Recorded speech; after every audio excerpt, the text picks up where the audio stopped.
Buenas tardes a todos. Gracias por este espacio y por el interés de participar en este evento de concreto en Latinoamérica. Como decían por ahí, vamos a platicar un poquito acerca de lo que es la calorimetría. Voy a compartir pantalla para iniciar ahí la plática. Eh,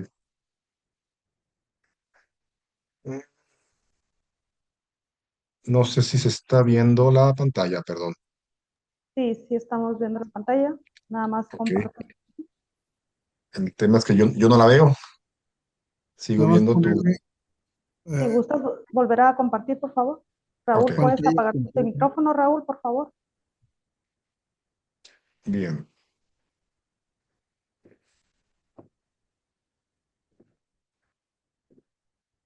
Ok, bien, perfecto.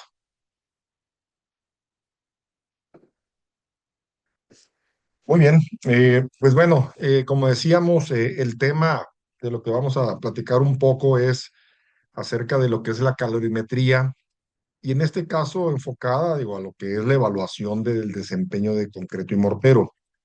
La información que vamos a revisar, digo, es parte experiencia y parte importante basada esto, también información en la norma ASTM C1753.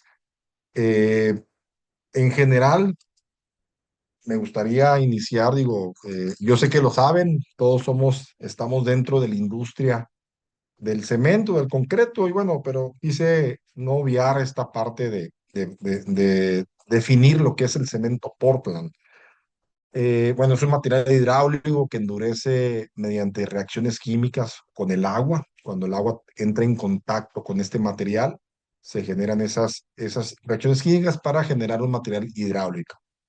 Está compuesto principalmente por clínker, yeso y materiales adicionados. En el pasado veíamos cementos, perdón, pues de diferentes composiciones con las adiciones que había, puzolanas, el tema de la escoria de alto horno, diferentes adiciones que se le hacían a los cementos y que en cierta manera reducían el consumo de clínker. Hoy la industria, preocupada por el tema de las emisiones de CO2 al ambiente, pues ha optado por utilizar de manera generalizada ya cementos compuestos y ya actualmente pues tenemos cementos compuestos que además de utilizar alguna otra adición de este que mencionábamos, pues también usan calizas, ¿no? Triturados, molidas para hacer parte del componente del cemento. En general, digo, como composición mineralógica, se identifican cuatro elementos que forman lo que es el cemento Portland. El C3S, la alita, que genera resistencias tempranas, C2S, que es la velita, resistencia tardía, el C3A, el aluminio tricálcico, tiene una determinación muy rápida, y el C4AF, que es el ferroluminato, que pues, le da color más básicamente al cemento. Son las cuatro componentes principales. Estos, durante la hidratación, pues se convierten en otros distintos en el proceso de hidratación. No sé, seguramente muchos de ustedes conocerán mucho más de tema químico, ¿no? Del cemento, pero no quise obviar mencionar los cuatro componentes. Eh, Ahora, ¿qué es el calor de hidratación del cemento? Como decíamos, la hidratación del cemento es el conjunto de reacciones químicas que ocurren cuando un cemento Portland entra en contacto con el agua. Este proceso de hidratación es un proceso exotérmico, o sea, genera calor. Y ese calor lo conocemos o lo clasificamos como calor de hidratación. La fórmula o la reacción química que más calor genera es la del C3S. Y bueno, ahí está mostrada todo el proceso químico y entonces eh, estas reacciones transforman una mezcla plástica trabajable en un material sólido que tiene o cuenta con capacidad estructural. Entonces, pasamos de un material que por sí solo no se puede sostener a algo que puede sostener bastante carga, ¿no? En el proceso ya, un elemento ya construido. Entonces, eso es el calor de hidratación, o sea, es la generación de calor cuando el cemento se está hidratando. Hay reacciones químicas que hacen que, además de generar nuevos componentes, generan calor. Entonces, eh, en ese sentido, hay una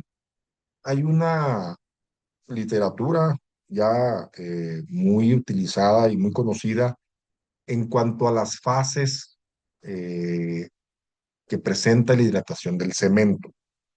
En la norma, en la ASMC 1753, se muestra la imagen que está a la izquierda.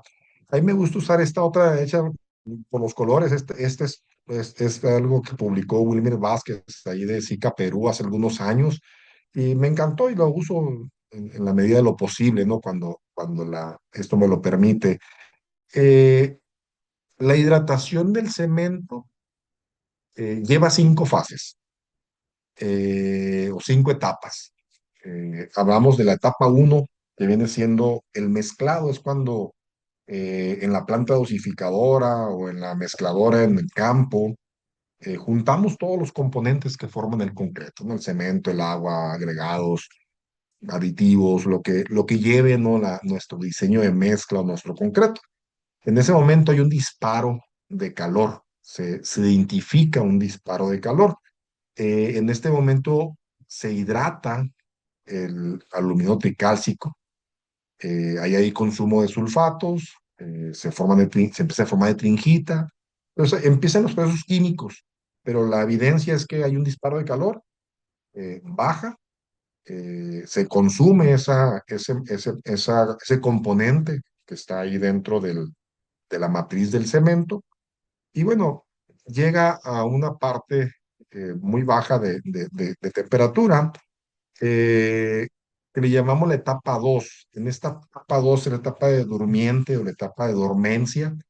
Esa etapa es donde el concreto se mantiene plástico y lo podemos transportar, lo podemos colocar, lo podemos darle acabado, podemos hacer una serie pues, de procesos constructivos que es manejable, es un material, se puede decir, dócil, que se puede moldear formas caprichosas, vemos diferentes cimbras que se ponen y que obtenemos unas geometrías interesantes, lo permite en esta etapa, ¿no? La etapa 2 donde está siendo manejable ese concreto. Eh, Se identifica, insisto, en que la temperatura se mantiene constante. Muchas veces esa temperatura de la etapa de dormencia o durmiente puede ser la temperatura de llegada del concreto a la obra. Se mantiene a temperatura ambiente, puede tener un efecto por ahí. Ahí no hay calor en esa etapa producto de la hidratación, solamente es lo que conservó el material inerte. En esta etapa también entra el trabajo del retardo o la aceleración, o sea, los aditivos retardantes o los aditivos acelerantes, ahí es donde trabajan. ¿Qué busca un retardo? Bueno, prolongar la etapa 2 lo más posible. Cuando hablamos, por ejemplo, de un concreto masivo, tratamos de dormir el concreto lo más que se pueda, pues para que nos permita ir haciendo los colados de tanto volumen de concreto y evitar que tengamos juntas frías, porque en alguna de las capas llegó el fragor inicial y pues ya empezó a endurecer y estamos colocando encima, por ejemplo, un concreto fresco. Entonces, ahí entra el retardo, hay que retardar, a prolongar esa etapa 2. O viene el tema de la aceleración, o sea, los aditivos acelerantes acortan esa etapa 2 o la etapa de dormencia o de durmiente del, del, del cemento que se está hidratando. Entonces, posteriormente viene una etapa que le llamamos etapa de endurecimiento. Ahí se empieza a generar o a hidratar el C3S, silicado tricálcico. Como decíamos al principio, es la reacción química que más calor genera dentro de todo el proceso de hidratación del cemento. Ese crecimiento es evidente, medible, identificable y claro, ahora, dentro de esta etapa 3 de endurecimiento, hay dos puntos importantes que siempre debemos identificar, lo que es el fraguado inicial, porque el fraguado inicial nos indica cuando ya no podemos seguir haciéndole operaciones, ciertas operaciones al concreto, o sea, no lo podemos vibrar ya porque pues generamos una fractura. Tal vez el acabado ya es mucho más difícil, ya lo que superficie difícilmente vamos a darle un acabado estético, o sea, ya como quedó, difícilmente le vamos a quitar esa rugosidad. Entonces, hay ciertas condiciones de lo que nos indica o que nos limita una vez que el cemento, el concreto, empezó a fraguar. Ahora, pues conocemos, ¿no? El método de cálculo del fragor inicial, el método BICAT, método mecánico, ¿no? Con la aguja de penetración y todo un proceso que bueno, es una metodología, un estándar que se sigue y que se utiliza y es útil para identificar en alguna mezcla de concreto cuándo está fraguando, cuánto tiempo tarda. Pero si medimos calor, si hacemos este seguimiento de calor, lo podemos identificar. La norma, la 1753, sugiere que el fragor inicial se ubica cuando llega al 20% de la temperatura máxima, que la temperatura máxima al final la estamos viendo en la parte superior. Entonces, este punto es criterio, puede ser criterio de cada persona que usa calorimetría definir cuándo tenemos ya un fraguado inicial. Entonces, pero con calor lo podemos ver, o sea, solamente con medir la temperatura del concreto y vemos que ya hay una tendencia a incrementar la temperatura. En ese momento sabemos que hay fraguado inicial. No se requiere hacer una prueba vírica que es compleja de repente en campo, tiene que ser en laboratorio. Entonces, podemos tener aquí noción con este indicador de temperatura cuando llega el fraguado inicial. El fraguado final, la norma lo sugiere que sea el 50% del desarrollo de temperatura. A mí me gusta usar 70%. Para mí 70% es cuando está llegando al límite el fraguado del cemento. ¿Y qué es lo que pasa? Pues que se está acabando ya el C3S, ya se consumió, ya se hidrató y ya se convirtió en otros componentes, los geles C3H o la etringita, que también en ese momento se está generando, pues se transformaron. Hubo una reacción química que los convirtió ya en otro componente que le da características de resistencia, en este caso, al concreto, lo endurece. Entonces, una vez que llega el fraguado final, hay una inercia térmica y llegamos al punto máximo de temperatura. A partir de este punto, viene ya un proceso de enfriamiento. Eh, lo decíamos al principio, igual, aquí se hidrata el C3S y en esta etapa las resistencias tardías nos las empieza a dar el C2S. En esta etapa de endurecimiento empieza el proceso también de la hidratación y la generación de resistencia por la hidratación del C2S.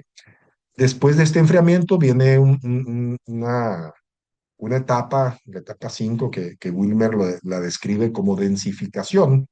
eh, eh, Puede ser densificación, puede ser estabilización.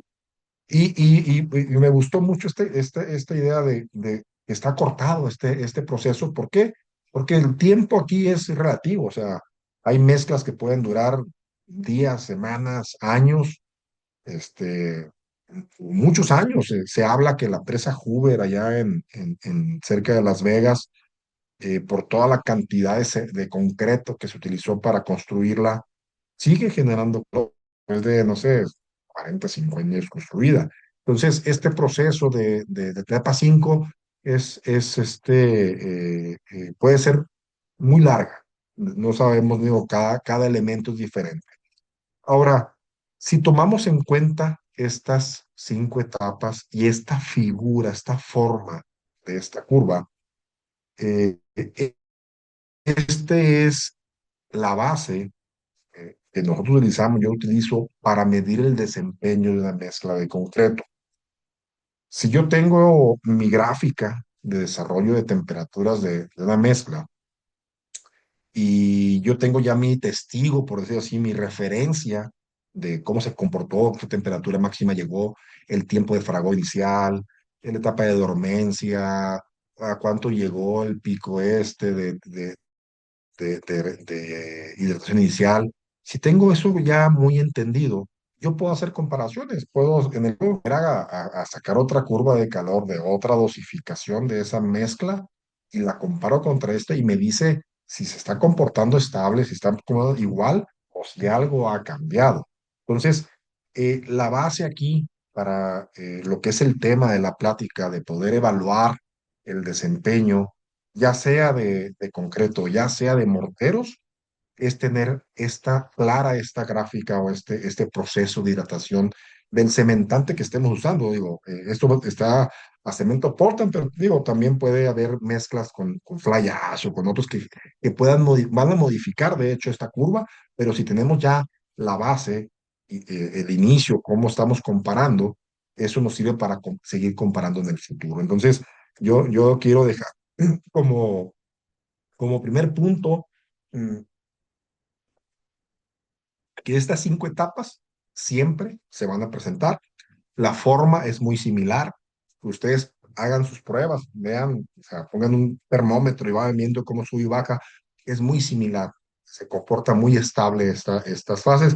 Está normalizado, digo, la norma ASTM CDI ninguna la considera como tal, lo presenta, pueden consultar esa norma. Entonces, tomemos esto como base.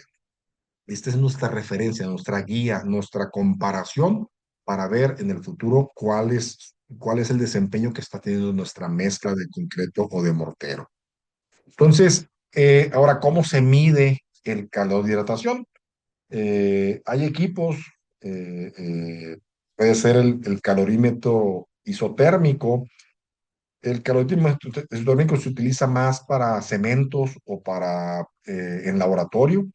Este calorímetro lo que hace es mantiene una temperatura constante dentro del dispositivo y determina la energía generada. O sea, si tiene que retirarle calor, él determina que ese calor que retiró es energía generada o si le adiciona está consumiendo las muestras. Entonces, ese balance es el que va calculando. Estos procesos, estos sistemas, el calorímetro sistémico calcula energía de activación y energía generada por el material. Y tenemos también los calorímetros adiabáticos o semiadiabáticos. La figura es un semiadiabático. El diabático pues se refiere a aislamiento perfecto. Un sistema diabático sería uno que tiene aislamiento perfecto, que no tiene ni pérdidas ni ganancias de energía. Un semiadiabático, pues digo, como su nombre dice, tiene menos aislamiento, hay cierta fuga, pero en cierta medida está controlada y es analizable, ¿no? Ese proceso. Ahora, y en ese tipo de sistemas, el aislamiento es el que evita pérdida de temperatura y aquí se determinan curvas de calor, temperaturas del calor de hidratación. No calculamos energía como en el isotérmico, calculamos o determinamos curvas de calor. Graficamos el calor de hidratación. Entonces, son los dos equipos que existen. Digo, nosotros usamos el de FCAL, que es muy eficiente y con eso hacemos diferentes pruebas y comparaciones. Entonces, ahora, ¿qué podemos evaluar? O sea, ¿qué factores es posible evaluar? Pues digo, podemos ver el desempeño entre distintas muestras de cementos, ya sea el mismo cemento con diferentes lotes, diferentes cementos, compararlos. Podemos determinar fragor inicial y final. Podemos determinar temperaturas máximas. Muchas veces para concretos masivos es clave, importante de estimar o determinar cuál va a ser la temperatura máxima del concreto. Con ese tipo de equipos se puede hacer muy fácilmente.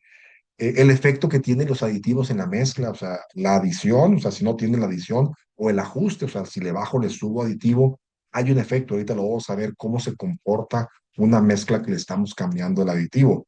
Eh, bueno, y es importante ahí también mencionar, y te lo veremos, eh, no todos los aditivos son compatibles con todos los cementos. Tenemos que encontrar cuál es el mejor aditivo para nuestro cemento. Entonces, esa parte es clave o eh, es bueno hasta cierta dosificación. A partir de cierta dosificación puede generar algo adverso. Ahorita lo veremos también. Efecto de materiales suplementarios en la mezcla, o sea, el agregar fly ash, el agregar microsílicas, el agregar otros componentes, la misma caliza está generando un cambio en el comportamiento del cemento. Pero si lo entendemos, si tenemos claro cuál es el comportamiento, podemos ajustar nuestra mezcla, podemos optimizar nuestra mezcla para obtener un mejor resultado al final de lo que queremos en la construcción. La compatibilidad de sulfatos muy relacionada con el uso de aditivos. El efecto del agua de mezclado también es comparable o es una cuestión que se puede evaluar, ¿no? El efecto y el desempeño que genera en nuestra mezcla. Digo, son algunas. Voy a platicar aquí algunos casos. Esta figura viene dentro de la norma y habla sobre la incompatibilidad de sulfatos. El testigo en este caso es el A, la curva A, que es la verde. Esa es nuestra mezcla. Así la tenemos diseñada. Así se comportó y la tengo yo ya analizada y entendida. Así se comporta mi mezcla. Ahora, ¿qué pasa si le subo aditivo? En ciertas etapas, este proceso controlado. En la B tuvimos allí un retraso, por ejemplo, ya en el fragor inicial, se corrió aproximadamente 3 horas el fragor inicial. La temperatura máxima bajó. Seguramente, digo, podemos ver acá arriba las resistencias a la compresión a un día que se fue obteniendo. Ahora, el que baje la resistencia a la compresión no es malo, ¿no? O sea, al final lo que buscamos es obtener resultados. Si me están pidiendo a mí 200 kilos o 200 megapascales, y yo con adicional el aditivo en esta proporción de la curva B, al alcanzo sin problema, pero me da una trabajabilidad impresionante, utiliza el aditivo. O sea, esto no quiere decir que sea malo usar aditivos, no, más bien es cómo tengo yo un beneficio de utilizarlo siempre que me mantenga yo en un resultado final. La C, por ejemplo, aquí ya vemos una incompatibilidad de aditivos. Esta curva con doble pico significa que hubo un falso fraguado y volvió a reaccionar. Esto es un tema de sulfatos. La curva C se cayó completamente y la E de plano ya es una sobredosificación y no tiene un desempeño adecuado en mi mezcla. Entonces, pero es la misma mezcla cambiándole diferentes formulaciones y yo lo entiendo, lo interpreto de manera gráfica, puedo entender rápidamente qué está pasando con mi mezcla. Entonces, esto viene en la norma, en la 1753, viene explicado a detalle. Yo les invito a que consulten esa norma, bájenla, revísenla. Viene explicado a detalle todo este proceso. Eh, Viene igual en la norma la modificación de la relación agua-cemento. Estos son pasta. Esto es una prueba en pasta. Y mientras vamos aumentando la relación agua-cemento, mi resistencia va cayendo. Esto ya lo sabemos, esto es algo entendido. Sabemos que mientras más baja relación agua-cemento utilicemos, pues vamos a obtener una mayor resistencia con la misma cantidad de cemento. Entonces, pero entender este comportamiento me permite a mí hacer unos diseños de mezcla pues más pensados y más objetivos. Si, no sé, por ejemplo, el morado el azul oscuro, me retrasa aquí el fraguado, pero no se me cae la resistencia tanto. A lo mejor esto lo puedo usar en una aplicación de concreto masivo. O si yo voy a reparar una carretera y quiero que esto rápidamente dé resistencia, porque tengo que ir con la menor evaluación porque tiene el fragor inicial más bajo, más corto.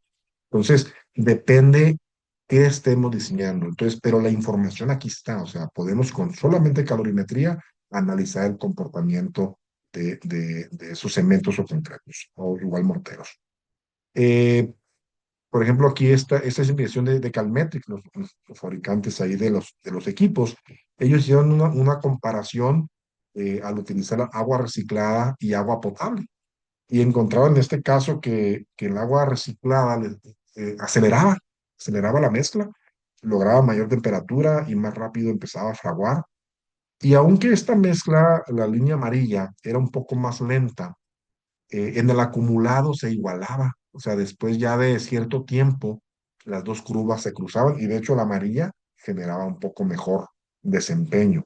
Entonces, depende aquí si yo en mi mezcla, yo quiero una receta temprana y no me afecta que después se quede un poco por debajo mi curva verde, se utiliza agua reciclada, pero tengo que probarla, tengo que entender cómo está comportándose ya en mi matriz de la mezcla que estamos analizando. Eh, igualmente, por ejemplo, esta interesante, eh, con la misma mezcla, fueron haciendo igual cambios de aditivo y fueron encontrando cómo se iban desplazando las curvas. Desde una muestra sin aditivo, que es la verde, baja adición, la adición normal, la roja es mi referencia, esta es mi eh, curva base de comparar. Ahora, el que está acá, si yo voy a construir un piso industrial, por ejemplo, esta curva no me sirve porque tiene un tiempo muy corto de fragor inicial, no me permite dar el acabado. A lo mejor me quedo con mi mezcla. O sea, que yo sé que me va a dar 4 o 5 horas para poder hacer el acabado correctamente. Entonces depende qué estemos buscando. Entonces ahí se ve gráficamente cómo se comporta. Estos son resultados del calorímetro y te da la gráfica de tus muestras que estás colocando dentro del sistema. Eh, esta otra igual, cómo se comportó con 4 diferentes aditivos de base policarboxilato y sobre todo el fragor inicial, cómo se modificó. O sea, en el caso de la línea azul es el que tuvo más retraso. No tengo el dato exactamente de cuál tiene más o cuál tiene menos, pero por ejemplo la curva roja es la que llegó a una curva de calor más alta. Esto significa resistencia. Entonces, esta me va a dar una resistencia un poco mayor que el resto. Entonces, pero lo vemos, o sea, oye, modifica. eh, eh, Aquí son 4 aditivos, perdón, diferentes. Es la misma dosificación, pero con 4 aditivos diferentes. Es lo que le digo. No todos los cementos son compatibles con todos los aditivos. Tenemos que encontrar cuál es nuestra combinación ideal y en base a eso poder diseñar nuestra mezcla de una mejor manera. Entonces, digo, lo vemos muy evidente aquí el proceso que estamos viendo de las curvas. Eh, estos estudios los hice yo. Estas son curvas de diferentes cementos. Insisto, no porque esta curva está desplazada, ese cemento es malo. Ese cemento es más lento. Ese cemento me sirve para hacer un concreto masivo. El verde, por ejemplo, que tiene a lo mejor un poco menos de temperatura, pero me fraga muy rápido. Seguramente este tiene una finura más alta, es más reactivo y me permite hacer ciertas cosas con este cemento. Entonces, insisto, no es que se califique si es bueno o si es malo. O sea, si sería un cemento malo si yo sé que es lento y quiero desmoldar un prefabricado de concreto el siguiente día. Ahí ese cemento para mí es malo. ¿Por qué? Porque no me da el desempeño que yo quiero lograr. Entonces, depende para qué se va a usar. Son las diferencias que hay eh, en el comportamiento de los cementos. Esta otra es el mismo cemento, pero de diferente lote. Y aquí nuestro contacto, nuestro cliente, lo que hizo fue exponerlos a diferentes condiciones de almacenaje. Quería entender si realmente, digo, nosotros lo sabemos, que si lo pones en un lugar húmedo, pues va a tener problemas. Si está en una parte con mucha temperatura, vas a tener problemas, tal vez. Este, pero quería entenderlo. Entonces hizo su prueba él determinó, dijo, ¿sabes qué? Ya me di cuenta que si lo dejo a la intemperie, pues me va a afectar. Entonces, pero era el mismo cemento con diferentes lotes lo fue clasificando de esa manera. Entonces, todo esto es lo que se puede analizar, ¿no? El comportamiento de cada uno de los materiales. Eh, Tenemos, por ejemplo, este ejemplo de este concreto masivo que fue por ahí en Coatzacoalcos, año 2003. Eh, yo les preguntaría, no sé si alguien con lo que hemos platicado me pueda decir qué está mal o qué está pasando, qué pasó en esa gráfica que estamos viendo. No sé si alguien quiera compartir, ¿no? Algún comentario.